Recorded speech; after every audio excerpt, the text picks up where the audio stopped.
Everyone in the convoy believed Lieutenant Rowan Vale was the luckiest human alive, which was another way of saying nobody respected him, not even Princess Aeryn of House Selkar, who had watched him survive pirate raids, reactor breaches, and a boarding fight that killed warriors twice his size. And every time the same whisper followed: lucky human, lucky shot, lucky guess.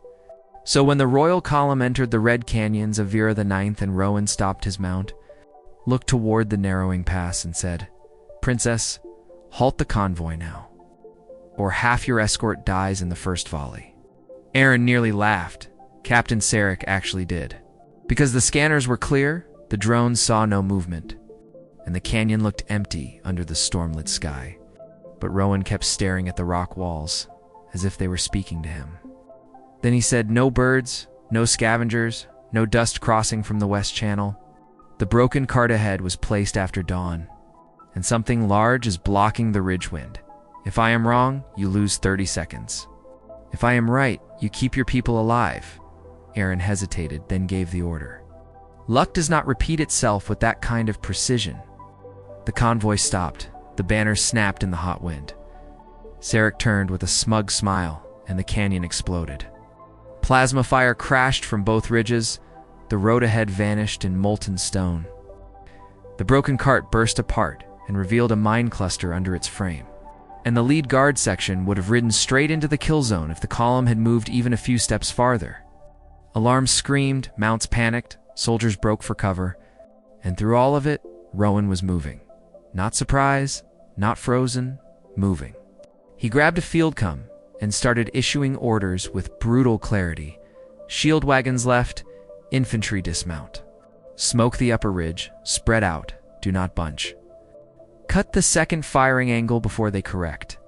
Men and women who outranked him obeyed before remembering to be offended. Aeryn stepped from the command carrier and saw him drag a wounded lancer behind cover.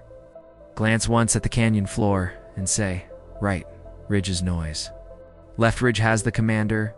Watch the ravine." Sarek snapped that the ravine was too narrow for a flanking force.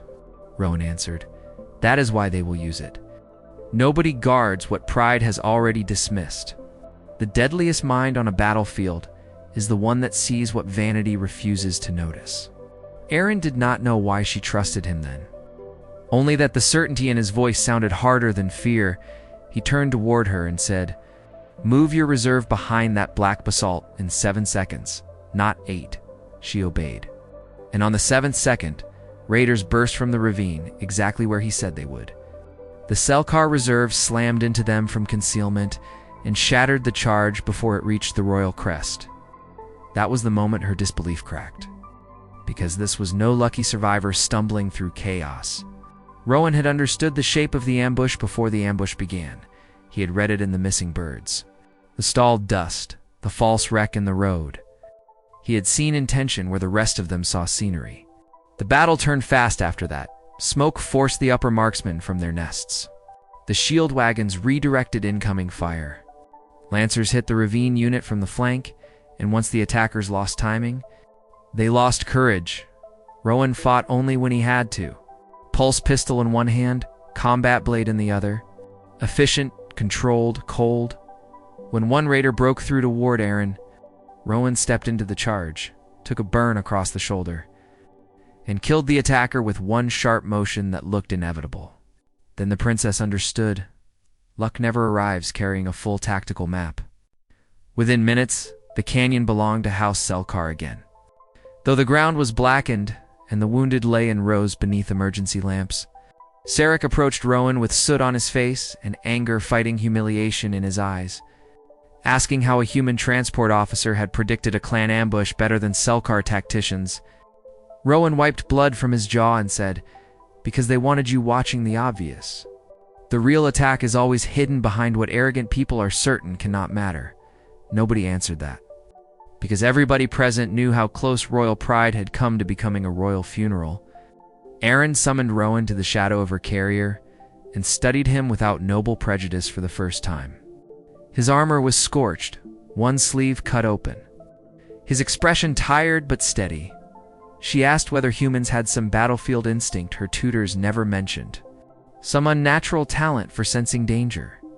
Rowan almost smiled. No, princess. Just patterns. Hungry enemies think alike. Desperate commanders repeat old tricks. And people with status trust their assumptions too much. Then he added, lucky people do not stay alive by being right once. They stay alive by remembering every time being wrong almost killed them. The words landed harder than the battle. Because Aeryn realized her court had called him lucky for the same reason weak minds call discipline talent. It let them admire the result without respecting the labor behind it. Some warriors survive war. A few study it until war starts speaking back to them. That night, the convoy camped beyond the canyon under a cracked violet moon. Medics moved among the injured. The fires burned low. And Aeryn found Rowan alone beside a folding table, redrawing the ambush from memory, marking angles, timing windows, losses and mistakes, not celebrating learning.